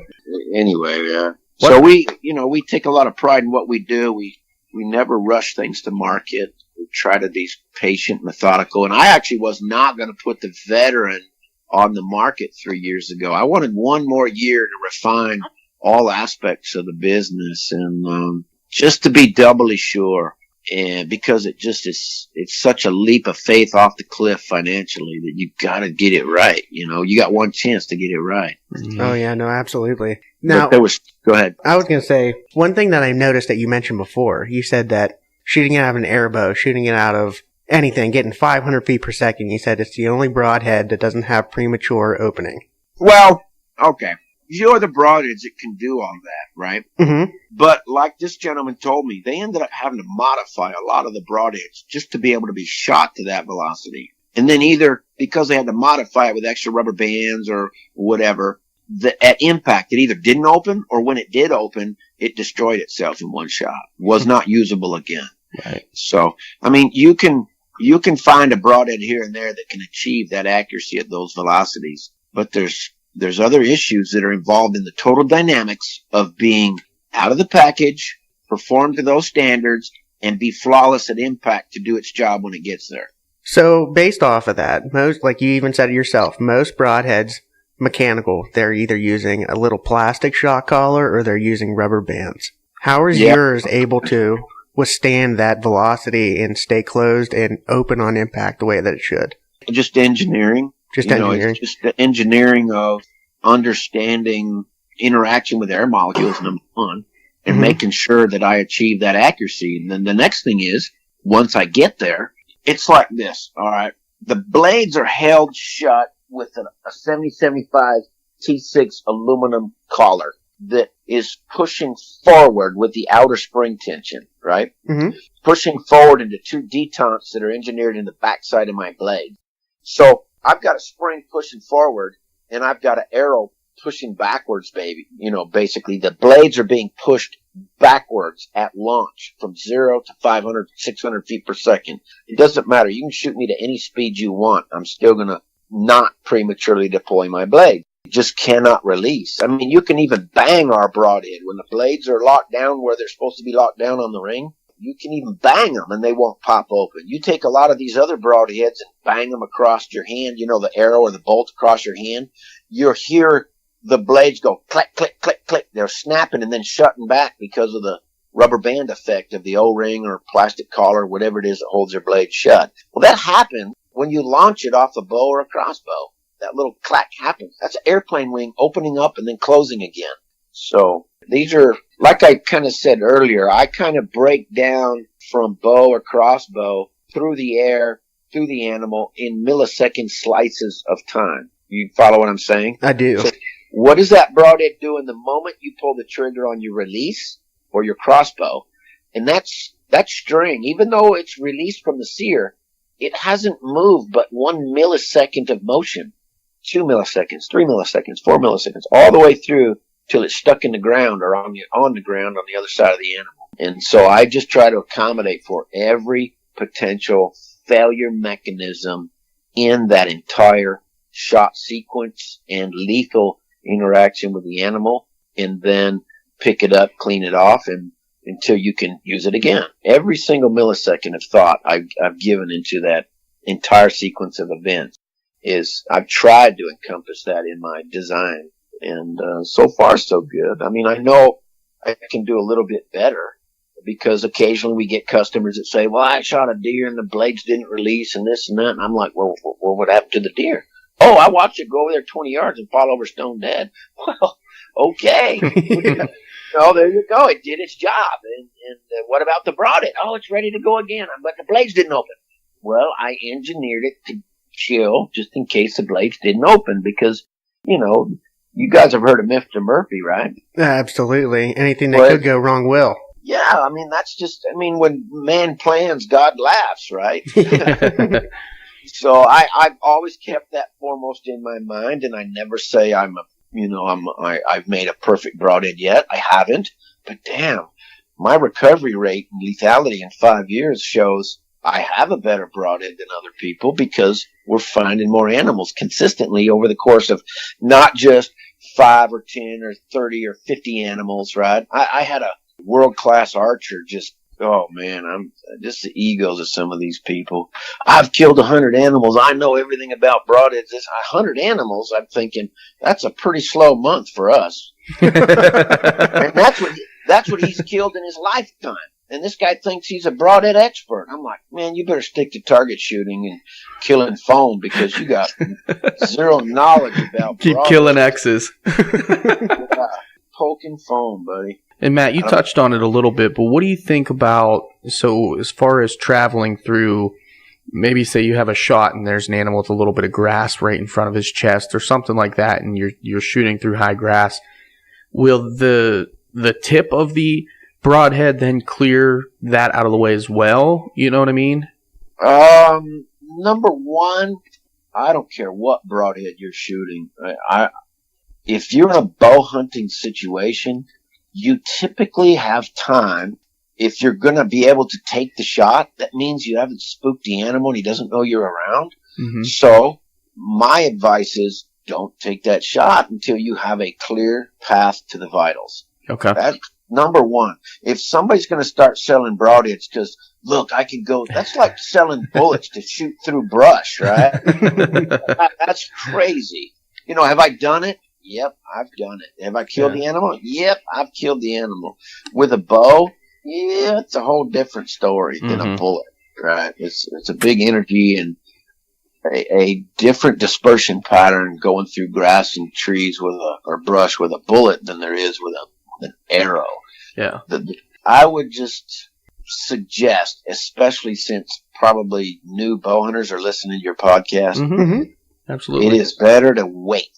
That animal can be easily just work himself into a better position where you get a very clear shot in a higher, more ethically reason, or opportunity to kill. And I don't use the word harvest. I say kill because that's what we're doing. We're killing these animals. All this harvest and all this politically correct BS, man, don't do it. I'm right there with you, man. You harvest corn, not animals. Exactly. That's it. I'm not out there harvesting fruits and vegetables. I'm chilling to get some delicious backstraps. Yeah, I'll be honest. I've said both. I've used harvest in the sense of when I think about what meal I made with that animal, and I think about killing when I'm out there in the tree stand and I know what I'm doing. And I don't know why I use both, but I have used harvest in the past in a sense of it's called pre-programming. Yeah. It is the industry's effort to sound politically correct and cognizant of or sensitive to all the city dwellers, the PETA people. Man, screw that. If you don't have thick enough adult skin to understand what the words mean and what the truth of the actions are, man, go mix up a batch of cupcakes and enjoy that. We're over here killing stuff and we're eating good barbecue and feeding our families and enjoying our chosen lifestyle. And I don't call it a sport. It's a lifestyle. It's, sport is you're going to go kick a ball around the field or something, whatever. It's not a sport. There's nobody keeping score. Right. That's true. No, I definitely agree with that. Absolutely. Especially coming from a guy from California and all, Uh-oh. The price of his broadhead's just doubled. Low-hanging fruit, Matt. I'm sorry. Oh, that's fine. I got thick skin. Fire away, cupcake. What was that? You were up there in the Pennsylvania, the Dark of the Moon Hunt Club? What? Oh boy. No, I don't know. It's I'm hoping before I get up there to meet with Gerald Ortega and do some happy elk hunting in the meadows of the heavens that I have achieved my version of a perfect broadhead. And I know right now, having learned what I've learned in doing this two-bladed veteran version, man, I can't wait to get a lot of this pressure of my broadhead business and running it day to day off my chest, get this little consulting project finished, and then I am on this broadhead, these two versions of broadheads like you can't imagine. Yeah. I've already got some more sample blade material in that's well, I won't go into the details, but I got more. I'm doing some things, and I'm gonna hope that everybody out there understands when I say that, yeah, the veteran's great, but I've learned, and I got more to do. They'll appreciate the fact that I'm just not blowing smoke up people's rear ends, that I'm really working. Yeah, yeah. No, Yeah, agreed. Yeah, and I don't. I'm sorry, Austin, but I don't think you even mentioned when you talked about recovery rate that your recovery rate has been an astounding 96% over the last 5 years consistently. And Yeah. I've heard you say it 2 or 3 times now about, a fixed blade broadhead on average is at 83% and a mechanical's at 87%. That's all fixed blades, single Mhm. bevel, double bevel, 3 and 4 bladed, and then all mechanicals, whether they're 2, 3, 4 bladed, whether they're jackknife, pushback, cam up, cam open, the new hybrids, doesn't matter. They're all, yes, everybody's out there cherry picking. Oh, I've killed 10 deer and I've recovered every one of them and I've used the same No, they haven't. That's just cherry picking. Mm. When you get independent lethality studies, there's some public knowledge out there that's been published. I will never publish mine, but I'm independent. There's a couple others out there, and you'll see that they average year to year. And this is a whitetail deer, 20 yards and less shots. This is not even accommodating for the fact that for whitetail hunters across this nation, the average shot distance is 38 yards and less. So the lethality studies are trying to eliminate the human variable, and they keep the shots at 20 yards and less. Okay? Mm-hmm. Because everybody's an Olympic shooter at 20 yards, right? So that minimizes the human variable and gives a more true indication of the broadhead's performance with respect to recovery rates. And so, yeah, we're at 96%. And that's beyond 20 yards, actually. Yeah. So, I mean, if I'm trying to pass college, I'll take an 83 or 87% all day long. But if I'm trying to kill deer, I kind of like the looks of 96%. Yeah, I'm right there with you, man.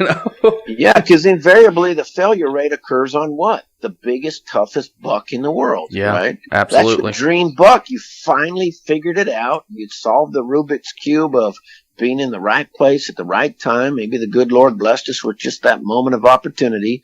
The Boone and Crockett stepped out, bam, and what happened? Nothing.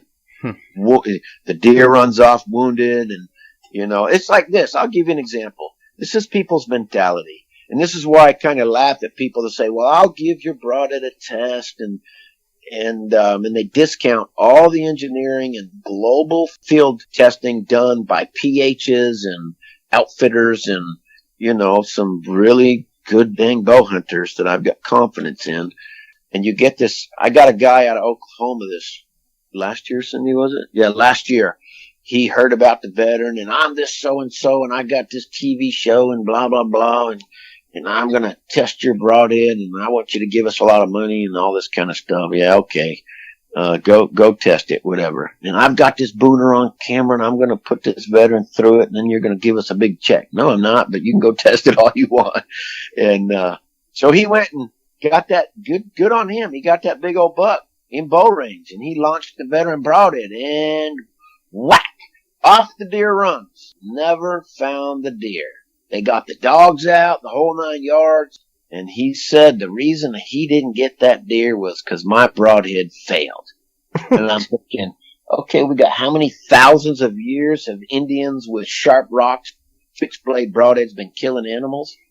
How does a 1 1/4 inch cut broadhead always, even if the blades don't open, how does that not kill your Boone and Crockett animal? Please, I'm ready to learn. Yeah. Dude, I mean, he went off on me on social media, on the phone to me, blah. I mean, he read me the riot act on the phone about I owe him a Boone and Crockett animal and blah, blah, blah. And I'm like, dude, you need to go chill. And then that was that. I pretty much says, I don't need your BS on my phone, and have a good life. Oh, yeah. So next thing you know, here comes the end of the season, right? End of the season. Or was it rifle season? It was rifle season he shot it, right? Lo and behold, guess what steps out? That big old Boone and Crockett buck. He killed it. Guess what? The only thing that I cannot engineer to solve and fix shot placement. I cannot be there in the stand to make sure that you put the broadhead through a lethal part of that animal. Yep. That's it. That's as simple as it. You think, I even made a comment on that guy's post on the social media and said, wow, that's pretty interesting news. I think maybe you could give me a public apology for how you flapped your lip, in the public and then on the phone to me. And you think I'd get an apology? No. Hell no. So all that bad talk about the veteran broadhead's still out there, and it just drives me crazy because, I run into these cupcakes every day. So yeah, you're dealing with the businessman that's like probably one of the most controversial, probably one of the toughest, to deal with. It's just you're probably always going to deal with it. There's always going to be naysayers. There's always going to be negative people out there, and that's fine. I'm okay with that. But if they would just be honest in a conversation, that's where I differentiate. Okay, now you're crossing the line of BS loyalty to a brand that has been proven to have issues. Now let's move away from your emotional attachment to this and talk honestly with integrity and facts. And they just can't do it, and that's why people like Hillary Clinton get almost voted into office, right? Oh, man. Just useful idiots. Yes. So, they don't think for themselves. They parrot what they've been told to say. And I'm not about that. I want you to go out and test my broadhead.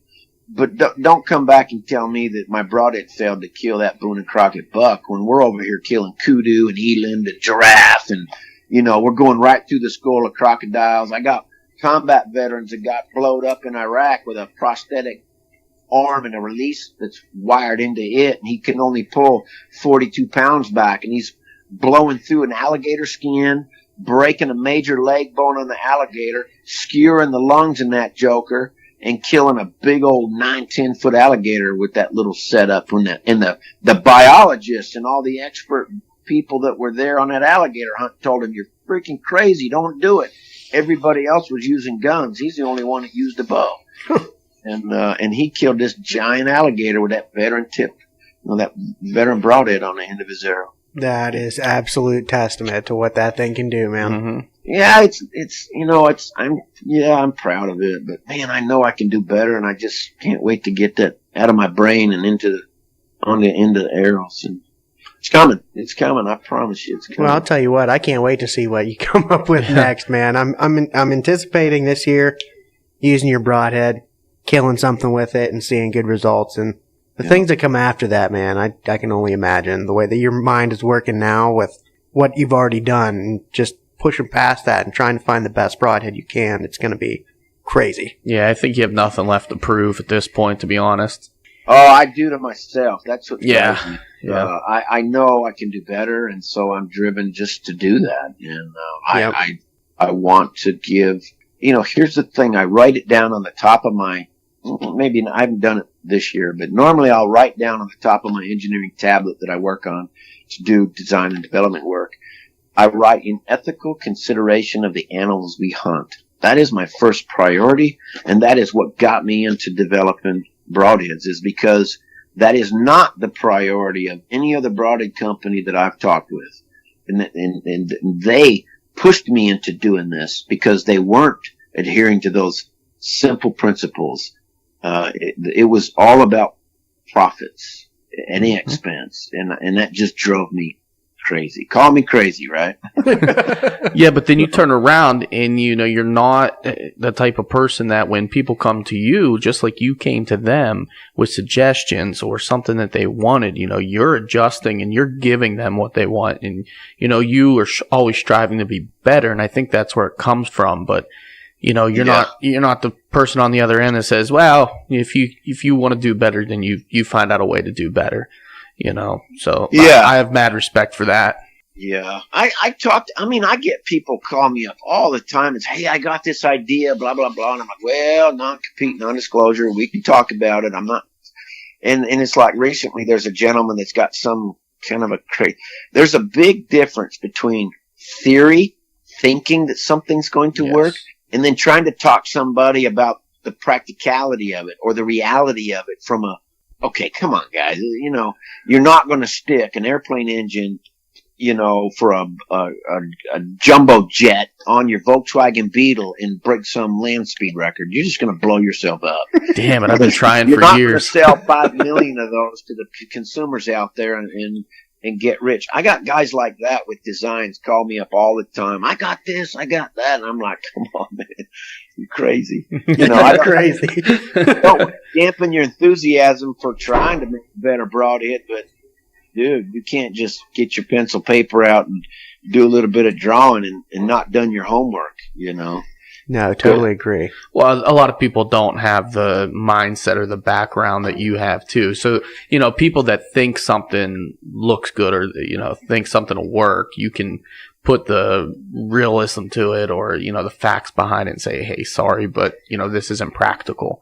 And that comes from your experience. And like you said, you've been doing this for years and years and years, and you basically have been trained to kill for all these years on this broadhead. And, you know, that's what it's meant to do. And that's, you know, that's like you said, that's why you have the name behind the product, and the name on the broadhead is the Veteran for a reason. And yeah. It's one thing, you know, I'm not saying that you cannot make a better broadhead, but there's bandwidth of operation that you have to stay within in order to be able to put it on the market and actually have a viable business. Sure. And we're flirting with the upper end of not being viable because it costs so much to make our broadheads.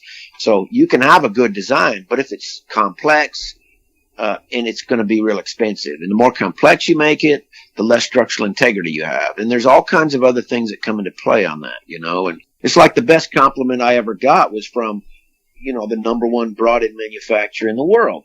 And that guy's he's got my mad respect. I apologize, I forget his name, but he's an ex-Navy SEAL that works for that company, and he's their broadhead design guy. And the year we debuted the Veteran at the ATA show, he came over and blessed me with more than an hours of his time. And we talked broadheads, broadhead design guy to broadhead design guy, and went over the details like we are with the Veteran broadhead. And at the end of that time, and this is with a whole bunch of people around there that work for that company, and this gentleman gave me the best compliment I've ever had on anything I've done in this industry. He was like, you know, he says, there's no way possible I would have ever thought somebody would ever accomplish so much and still be 100 grains. Yeah. I mean, that's from a guy that knows how hard this is. Right. And I was like, dude, thank you, you know. And that's from double that was the friggin' Navy SEAL saying that. So I was like, damn, it's a good day for old redneck Matt. Oh, that's awesome, man. No, I love it. I love it. I love everything about it. You know, I'm glad that I found this product, and I'm glad I got to reach out and contact you and get to talk to you now for probably combined 3 or 4 hours between our two conversations. I'll call anytime. We like chatting, don't we, honey? Yeah.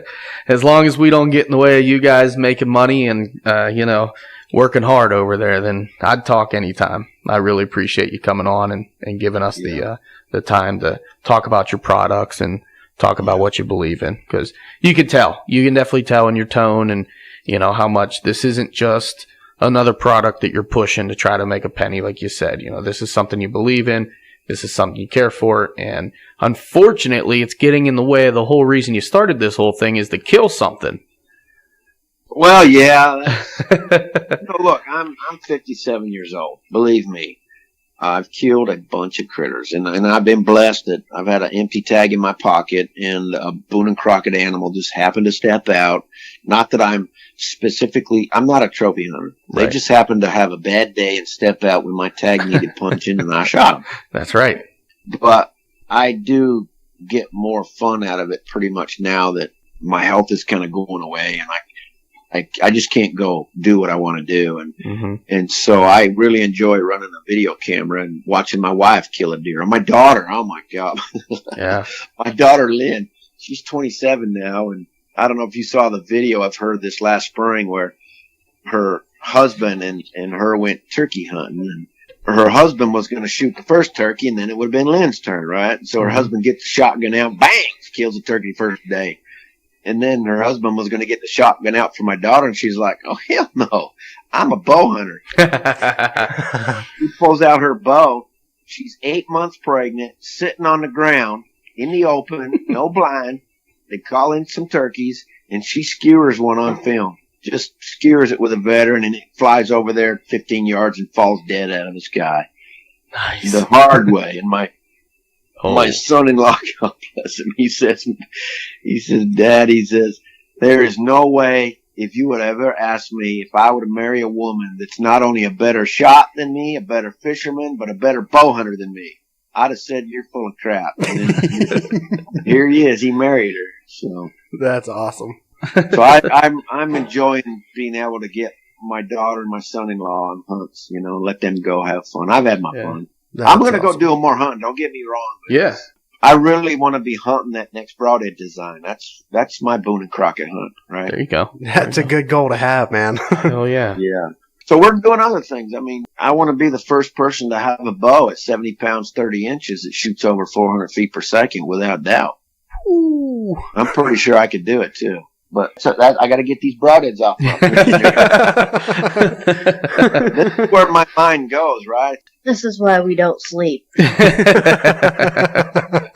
Yeah, I don't sleep much. I can't shut my brain off. Oh, so I don't even want to be anywhere near your mind when it comes time to lay down on a pillow. Yeah, wait till I flip that Navy switch when we're at camp, boy. You be laughing. I can't say it on this radio podcast. Well, I'll tell you what, Matt. I've been listening to you the whole time, and I've been my gears have been working in my mind, and I think I have $1 million idea for you. Oh, well. So you've been around with microchips and everything scientific that I can possibly think of. So you need to come out with the world's first rocket-propelled broadhead, and we will call it rocket power. No. You ready for this? Yeah. It's going to be the Tomahawk Cruise broadhead. Already a company out there called the Tomahawk, so I can't use that name. Oh, come on. He's already thought about it. All right, it'll be the surface-to-air broadhead. It's just going to be oh, man. It'll be my Haji Hunter broadhead. There you go. I love it, man. You fix one problem and you're already looking at something else. Maybe not. It's not called a problem, but you solve one thing, you come up with a solution for something, and you're always trying to make it better. But now you're thinking outside the box. Well, if I can make this better, why can't I make that better? I just love it. I love your mindset. Coming out, I am going to be machining some more prototypes here pretty quick, but we're coming out with stabilizers. I have a site, an archery site, and I've got. Let's just say I'm busy, and so while I'm not putting arrows through critters hardly anymore, I'm punching tags on my design goals. I've got a good buddy called Sam Wood. He's up there, and he's a crazy son of a gun, former Marine. Sam Wood's Outdoors. I don't know if you know him. Look him up. Big-time bow fisherman. I mean, This dude's got world records. He's an amazing man. A lot of mad respect for him. But he's, I got stuff I'm working on for him, or I should have been working on. I got distracted with all this VIP business. But I've got a bullet design for him I want to do. I got something else I want to work on for him. His idea. I mean, there's just no lack of things, inside the archery industry as well as outside the archery industry. And I'm fixing to get busy in the fishing industry as well. Awesome. Well, hey, again, thank you so much for your time. I really appreciate you and the one-liners from Cindy. Hey, I got to thank you guys. This is the quietest she's been in about 5 years. You're pushing it again, Matt. We get you off the limb and you just jump right back on. I love it. Oh, yeah. But why don't you go ahead and let everybody know where they can find VIP, where they can order your broadheads or some of your other products that you got out. Yeah, you can go to veteranit.com, and we apologize, our website's not updated. We're currently just about to start a complete rebuild of it. We've had some issues with it. Worst case scenario, they can just call us at 512-515-6299, and they'll get Cindy, and we'll take your orders, and then next thing you know, this fun toys will be headed out in the mail. Huge thank you to Matt and Cindy for coming on the podcast, blowing our minds, giving me a brand new 6-pack, making my cheeks hurt. You know, that was an awesome episode. Blew my mind. My brain literally hurts. I gotta go take some Tylenol. I'm gonna have to listen back and start Googling words and piecing out our episode and just be like, okay, this is what he was talking about here. Because you find yourself spacing out, like, what is this guy talking about? It's so high tech. Yeah, dude. Like, this is intense. But you feel like you're following along because even though he does use some pretty crazy words and terminology, you're still like, yeah, I totally understand. I totally get it. I totally get it. Yeah, we don't have a clue, but I'm like, yes, absolutely. I dig it. What a fun episode, though, man. I lost my mind on this episode. We laughed for like 3 hours straight. Yeah. I wish we could put it all into recording. Before the episode, after the episode, during the episode, I'm telling you, I literally have a brand new 6-pack. Dude, we started recording. Well, we started to talk to him before recording, and it was just like we had to interrupt and be like, listen, we got to get going here because if we don't, we're never going to get a real episode. Yeah, seriously. We just kept talking about random stuff, and I had a blasty blast. Yeah. So I think we may even cut like directly into him talking. I can't remember how we started it, but don't worry about it. I got it taken care of. You can handle that part. On other notes, so this weekend, man, I'm excited to announce the 21st annual Killing Grill. I will be there late. I have my cousin's wedding. Yeah, you're no longer invited. But I will still be there. You're fired. I'll be there about midnight. Yeah. Did you order a shirt? I don't know if I did or not. Oh, man. Ask Brooke. You got to see the shirt designs. I got the picture today. I can jive on that. They approved the shirt designs, and it is amazing. That's going to be awesome. Tribute to the Yakster. Sweet. Yep, it's going to be. It's really cool. Really cool. I can dig that. I'm a little bit bummed that I'm going to miss most of the food. What are you making? I'm not making anything. I'm gonna have to leave early in the morning to get down to my cousin's wedding. What do you mean you're not gonna make anything? Everyone looks forward to your dish. I'm just saying, dude. I know. I don't have time this year. The one year you didn't even go at all and you still made something. I know, but I had time to drop it off. All right, hold on. Okay, here's what you need to do. You need to go to that wedding, find something meat related, take a whole bunch in a doggy bag and bring that with you as your meal. I might still make something. We'll see. No, it's fine. I'm just kidding. I'm pulling your chain. It's a great event. There's always a ton of food. So there is. No always. Big deal. It's a good time. All right, I promised the listeners also we'd touch base on the descendant of Indiana Jones. Yeah. So from what I remember, his grandfather or great-grandfather? Oh, man, now it's going. His grandfather met the author of Indiana Jones. And he based it off of his real life. Yes. Yeah. So how about that? Because of his real life adventures, and that's kind of where Matt gets his adventurous side and his innovative side. It comes from his grandfather. I'll put that clip in right here. Little history of our family is kind of exciting. You know that whole Indiana Jones and all that movies that came out? Oh, yeah. Mm-hmm. Well, the dude that wrote those books and that ended up being written into movies, he met my great-grandfather in his travels and talked to him at length, I guess. And that's what planted the seed for those books to be written, because that was my great-grandfather in real life. No kidding. Wow. Yeah, we actually have a museum in Pasadena, California that's got a ton of his globe-trotting travel, religious artifact searching things from. And so, yeah, we got a little exciting family history there, even though we got an unusual name. It's exciting family history. We still met the descendant of Indiana Jones, though. I can say that. Yeah. With confidence. Yeah, and so I think that's where I got my globe-trotting bug. Indiana Jones. It was badass. That's insane. Yes, it was. That's pretty cool. It was. I thought it was really neat. Good for him. Yeah.